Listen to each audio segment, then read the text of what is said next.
Hola a todos, como vemos ya estamos en la unidad didáctica número 3 de la asignatura de Geografía de España. Vamos avanzando con buen paso y espero que asimilando los contenidos propios de esta materia. Como veis, el tema 3 es un tema en sí diverso, está dentro de la geografía física, la descripción y análisis de los elementos de la naturaleza que componen el paisaje. Y dentro de ellos, más específicamente, nos vamos a centrar en las aguas, la hidrología, las comunidades vegetales y, bueno, tocaremos muy sucintamente los tipos de suelos, la edafología. Lo único que en esta primera sesión lo que vamos a abordar es, bueno, un estudio general, un poquito adaptado a la asignatura de segundo bachillerato, de las cuencas fluviales y las vertientes hidrográficas propias de España. Y bueno, en primer lugar, lo que tenemos que hacer es caracterizar un poco la diversidad hídrica en cuanto a los conceptos. Entonces, hemos elaborado aquí este pequeño esquema para que lo entendáis todos un poquito mejor, ¿vale? La hidrología, las aguas que circulan, tanto a nivel superficial, como vemos aquí, como a nivel subterráneo, pueden catalogarse o agruparse en función de, pues bueno, una serie de características de los distintos elementos o formas geográficas que componen el paisaje. Sin liarme más, vamos a hablar de ellos. Entonces, distinguimos que esas aguas que abundan en la naturaleza pueden ser superficiales, cuando circulan obviamente por la superficie terrestre, o subterráneas. Dentro de las subterráneas se les llama a esas aguas acuíferos. Son aguas que, como estudiaremos, van por el interior de la superficie terrestre. Mientras que las superficiales, a su vez, las debemos de organizar o dividir en dos grandes grupos. Las aguas superficiales que circulan movidas siempre por la fuerza de la gravedad, que se llama las aguas corrientes, y por otro lado, aquellas aguas que, de una forma o de otra, quedan estancadas por, bueno, ya lo estudiaremos. Dentro de las aguas corrientes tenemos a los ríos y a los arroyos, en función de el diferente caudal que poseen unos y otros. Y mientras tanto, las aguas estancadas las diferenciamos también y dividiremos en dos grandes tipos, lagos y humedales. Entonces, bueno, empezando, vamos a introducir el primer gran elemento, que son los ríos. Los ríos que todo el mundo hemos oído hablar de ellos, que es uno de los primeros conceptos que aprendemos de geografía, que mucha gente relaciona que la geografía es la enumeración de un río, y si no, que se le pregunten a las generaciones pasadas si no era eso, en cuanto a que tenían que memorizar el nacimiento, curso y desembocadura de los principales ríos de España y del mundo. Entonces, bueno, vamos a ver, ¿qué es un río? Y vamos a organizarlo, esa definición la dividiremos en tres grandes partes. Entonces, en primer lugar, un río es una corriente continua de agua. Aquí hay que seguir cada palabra, porque si no nos metemos en otras definiciones. El agua tiene que correr y además de manera continua. Porque si no es continua, es decir, si tiene momentos a lo largo del año que el río se seca, se le llamará arroyo, ¿de acuerdo? Por eso el arroyo es una corriente casi continua de agua. Por otro lado, el río, decimos aquí, que discurre por un cauce. El cauce es el lecho del río, es decir, por donde va ese cuenco, ese surco en la tierra, por donde se van desplazando esas aguas superficiales. Y luego, por otro lado, el río desemboca en otro río o en el mar. Ya sabemos que si desemboca en otro río, se llamará afluente. Si desemboca en el mar, es el río principal. Bueno, aquí tenemos, por otro lado, los factores que condicionan a que tengamos esa gran diversidad fluvial y en especial esa gran diversidad en cuanto a los tipos de ríos y demás que estamos estudiando. Entonces, los ríos peninsulares, condicionados por estos factores que influyen en la organización de las cuencas por un lado y las vertientes hidrográficas, que es lo que queremos estudiar hoy, y también, por supuesto, en el caudal. A ver, ¿qué factores son esos? Como siempre, y por eso se estudia en la unidad didáctica 1 de esta asignatura, porque es que el relieve es la base prácticamente de todo, es el sustento, el relieve condiciona también la hidrología. ¿Por qué? Porque tenemos cuencas separadas por unidades de relieve. Eso por un lado. Ahora estudiaremos lo que es una cuenca. ¿eh? Luego, por otro lado, cuanto más inclinado y más pendiente tenga una montaña o un territorio, mayor será la fuerza erosiva de ese agua, desplazando y llevándose por delante pues, sedimentos y generando formas de relieve particulares. Por otro lado, también va a fomentar y a, por así decirlo, condicionar el régimen fluvial. El régimen fluvial es la variación del caudal que lleva un río a lo largo del año. Entonces vamos a ver que también hay de varios tipos. Y por otro lado, pues favorece o dificulta el que el ser humano haya decidido hacer sí o no obras hidráulicas. Si tenemos un valle encajado y queremos hacer un embalse, pues a lo mejor es un lugar muy factible para poder desarrollarlo, porque no tenemos más que levantar un murito y en ese murito ya se va a acumular el agua sola. Es decir, que el relieve condiciona también la existencia o no de obras de índole hidráulico. Por otro lado, el roquedo. El roquedo es otro factor del río. ¿Por qué? Pues hombre, porque si tenemos una roca de tipo caliza que es súper permeable, que cada gotita de agua se mete hacia el interior a formar acuíferos, pues no vamos a tener río, no va a haber escorrentía, que es la circulación superficial del agua, ¿vale? Entonces, bueno, por supuesto que condiciona en este sentido el tipo de roca si tenemos ríos más caudalosos o menos. El clima, por Dios, claro, a ver, si llueve mucho, pues obviamente vamos a tener ríos más caudalosos. Y es que si no llueve no vamos a tener ni río, ni arroyo, ni nada. ¿De acuerdo? Vale. Y también en cuanto a la temperatura. Temperaturas más altas favorece la evaporación y si hay más evaporación hay menos agua líquida en superficie. Hasta el río Nilo casi se llega a evaporar en el desierto del Sáhara. Con eso os digo todo. La vegetación. Mirad, la vegetación es interesante porque condiciona también, condiciona en cuanto a que, como da sombra a las aguas y al suelo, pues lo que hace es que la temperatura es un poquito más baja y no hay tanta evaporación.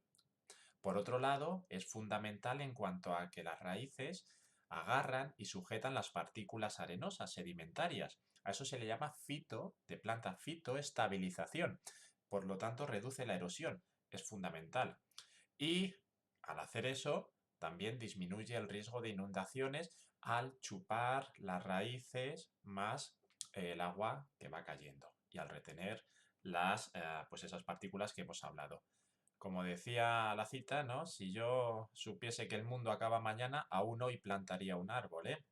Otra cita que dice, ¿no? Que en la vida hay que hacer tres cosas y una de ellas es plantar un árbol. Bueno, de ahí la importancia de la vegetación, en la sabiduría popular. Por otro lado, la acción humana, pues otro factor, por supuesto, ya que actuamos de tal manera que podemos llegar a modificar las distintas cuencas, cauces de la naturaleza mediante nuestro ingenio y nuestras obras públicas o privadas. ¿Pero qué es una cuenca fluvial? Porque ya estamos metiéndonos en faena. Pues una cuenca fluvial es un territorio cuyas aguas fluyen a un mismo río, lago o mar. ¿De acuerdo? Entonces, ¿cuántas cuencas fluviales tenemos en España? Bueno, podríamos tener infinitas casi, una por arroyo, pero aglutinando todo en grandes cuencas fluviales, vamos a resumir que tenemos las que veis en el mapa, principalmente aquellas relacionadas con los grandes ríos, que son las que deberemos conocer y estudiar someramente. Por ejemplo, la cuenca del río Duero, la más extensa de España, la del Ebro, Tajo, Guadiana, Guadalquivir. Bueno, estos son los clásicos. Y luego, claro, tenemos algunas cuencas que no van directamente a un río, sino que desembocan en el mar, porque está muy cerquita la montaña de la costa y sería el caso de la costa de la Galicia, bueno, de la costa gallega, del Cantábrico occidental y oriental, de la región catalana y, en fin, y algunas de la cuenca mediterránea andaluza. ¿De acuerdo? Son aguas que circulan por un cauce y por otro lado, no solo circulan por un cauce, sino que generan o forman una red que está organizada jerárquicamente. Es decir, vamos a verlo. Bueno, esto era lo que te decía, perdonad, que me lo he saltado. Para delimitar las cuencas fluviales necesitamos una línea de cumbres, una divisoria de aguas. ¿Vale? La divisoria de aguas utilizamos normalmente las montañas, en sus puntos más altos, en las cuales, pues bueno, dice que es la línea más elevada que separa dos cuencas fluviales y que coincide con esa línea de cumbres. Ejemplo del sistema central, en el Peñalara, montaña más alta, en el pico mismo, ¿no? Imaginaroslo. Bueno, pues ahí, si una gotita de lluvia cae en una vertiente, iría a la vertiente del Duero. Si cae en la vertiente sur, irá al río Tajo. Bueno, pues esa línea del Peñalar y de las montañas circundantes que tienen esa altitud sirve para distribuir o dividir las cuencas españolas en esos grandes ríos, ¿vale? Ese es el concepto de línea de cumbres y divisoria de aguas. Bueno, y lo de la red organizada jerárquicamente tiene que ver es que hay ríos pues, más importantes que otros en cuanto a que aglutinan en su cauce, ¿eh? Pues, o en su cuenca, mejor dicho, un mayor número de afluentes. Así, si empezamos con un afluente que nace en la montaña, cuando se junta con otro afluente que nace en la montaña, ya transformamos ese afluente de categoría 1 a categoría 2. Que si se junta con otro que viene por abajo, otro categoría 2 y categoría 2, aquí, por ejemplo, formarían un categoría 3. Cuando se juntan dos ríos ya, o arroyo pueden ser, con categoría 3 llegarían a formar un río de categoría 4. Así, cuanto más alto fuese el número, pues más importante es el río. Por lo tanto, hay ríos que decimos que la red fluvial está siguiendo un orden jerárquico. ¿Y qué diferencia hay entre una cuenca fluvial y una vertiente hidrográfica? Bueno, porque la vertiente hidrográfica es el conjunto de cuencas, ¿vale? Son muchas cuencas fluviales cuyas aguas vierten directamente a un mismo mar. Por lo tanto, si cuencas fluviales teníamos un montón en España, ¿no? Basada en los grandes ríos, bueno, pues vertientes hidrográficas las reducimos únicamente a tres. A la vertiente atlántica, que la tenemos aquí en un color rosáceo, que son todas aquellas que van obviamente al océano Atlántico, una vertiente muy estrechita que coincide con la cornisa cantábrica, que es la vertiente cantábrica, que ahora estudiaremos cómo son los ríos de esa vertiente, y luego la vertiente mediterránea, ¿de acuerdo? Que va, pues bueno, desde la punta de Tarifa hasta el Cabo de Creus en la frontera con Francia. Por lo tanto, son tres vertientes que tienen una gran disimetría. ¿Debido a qué? Pues a algo que ya hemos estudiado en el tema del relieve, al basculamiento que tuvo en la orogenia alpina la meseta y que está orientada hacia el Atlántico. Así, los ríos que nacen en el sistema ibérico, todos desembocan en el océano Atlántico. Por lo tanto, el 70% de los ríos, ¿vale?, van a parar al Atlántico y un porcentaje mucho más pequeñito y además más cortos van al mar Mediterráneo.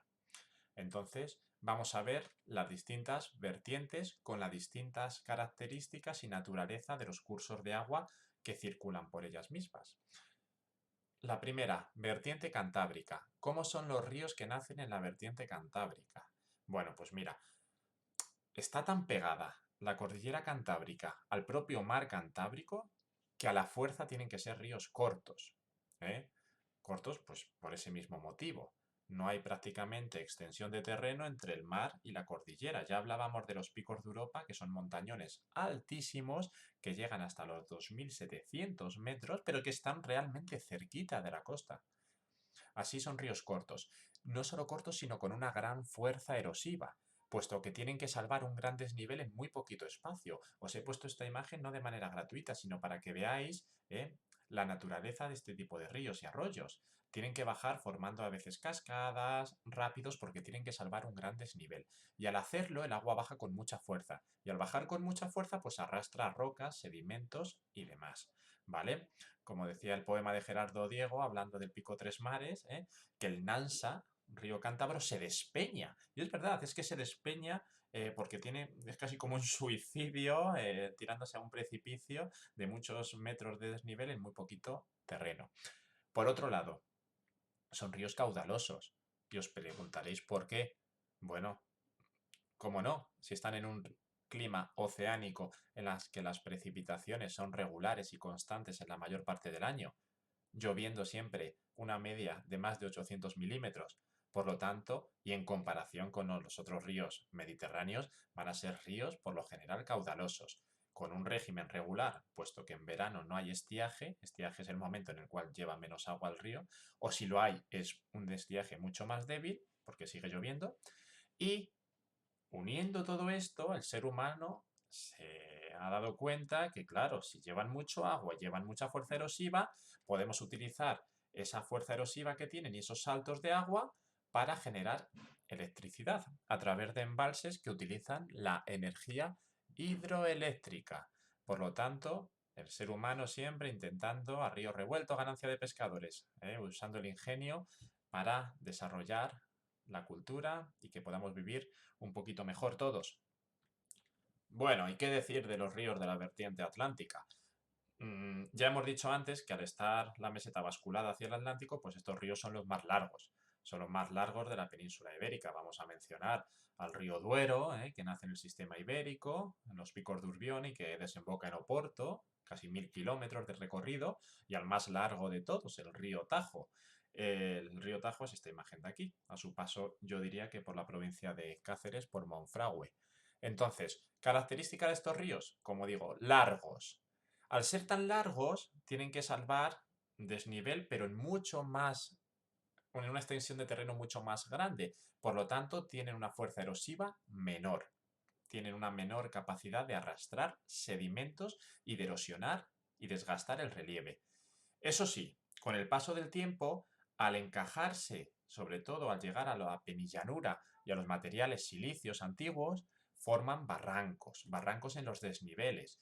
Ya decíamos cuando estudiábamos el tema del relieve, de la penillanura, que al río Tajo se le llama Tajo porque va formando tajos, ¿vale? Al encajarse en esos materiales duros, rígidos, procedentes de la orogenia arciniana.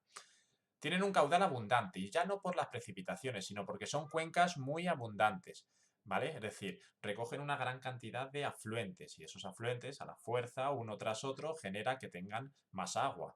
Fijaros, pues bueno, el río Duero al final, que recibe pues el Pisuerga, el Adaja, el Esla, el Águeda, el Tormes, bueno, el Arlanzón, es decir, que tienen afluentes, si no muy caudalosos, sí muy numerosos por la extensión de la cuenca y eso genera que el caudal sea más abundante.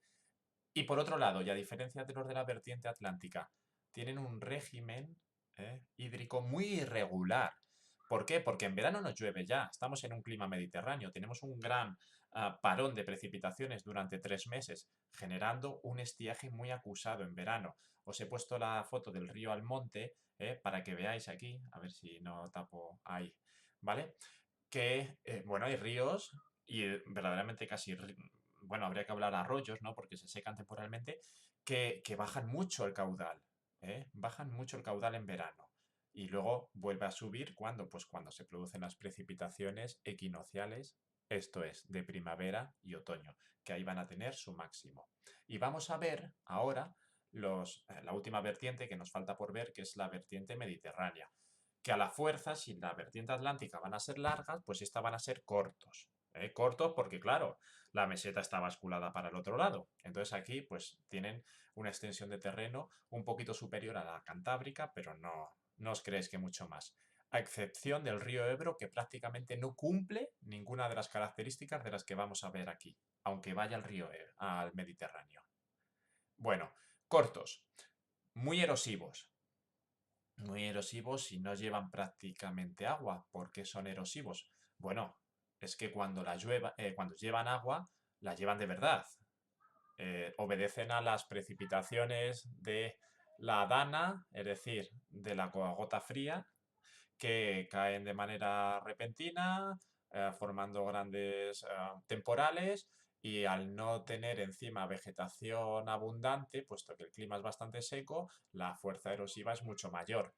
Más cosas, el caudal. El caudal del río, ¿cómo es? pues el clima mediterráneo en la zona este, pues fijaros cómo va a ser, escaso. Las borrascas no han llegado hasta allí o llegan muy debilitadas y por lo tanto las aguas de los ríos pues van como van, ¿eh? Pues bastante escasitas, escasitas. Más cositas, el régimen irregular, es clima mediterráneo, lo estamos diciendo, pero es que aquí es más impresionante esa irregularidad, porque tiene un estiaje acusado en verano o casi de todo el año y lo que tiene es una crecida en otoño bestial, fruto de esas tormentas de gota fría de septiembre y octubre.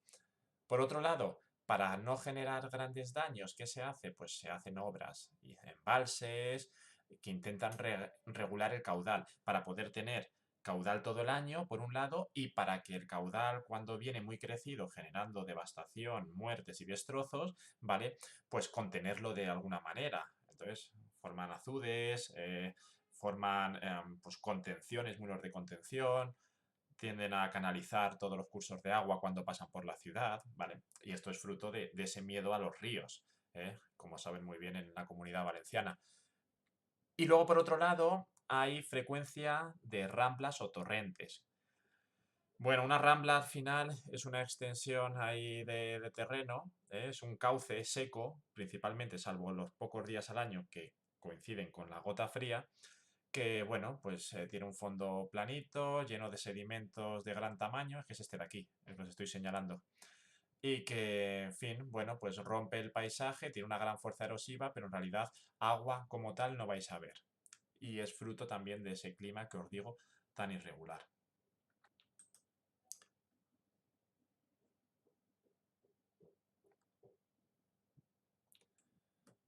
Y con esto ponemos un punto y seguido, porque seguiremos avanzando un poquito en el tema 3 que os hemos mencionado. Y nada, espero que hayáis entendido todos los conceptos y que sigáis con muchas ganas de seguir aprendiendo. Venga, un saludo a todos y todas. Adiós.